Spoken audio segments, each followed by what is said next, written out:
I was sleeping next to his bed, just wondering, when's the next attack going to come, and if his airways swell, what am I going to do?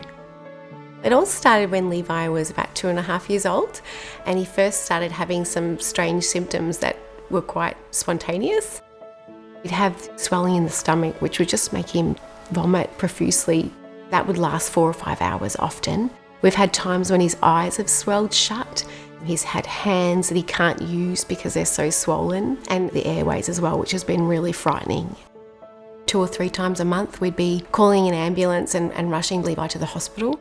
I had this child who could have an attack at any time, and it was this anxiety around, what if I'm not there? And that people don't know what to do because it is so rare. It's about 7 or 8 years before we got the preventative treatment. So that was a long time of living in that fear and not knowing when he was going to have an attack, and having that ongoing battle to justify to the doctors that this episode warranted the treatment.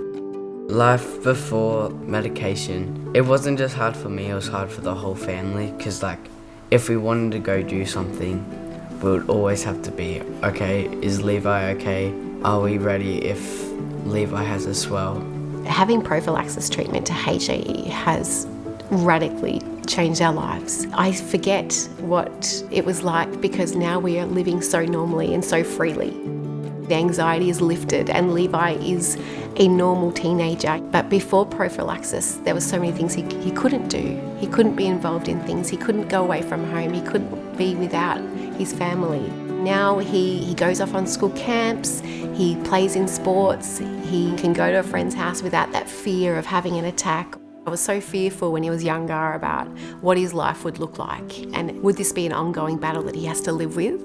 It's been about 2 years since he's had an attack or a swell, and it's just really rewarding to see now the growth that he's had. People have gone before myself and before Levi to advocate for treatment. And without those people, we wouldn't have treatment here in Australia. What those people before me have done in advocating, they have changed Levi's life for the better.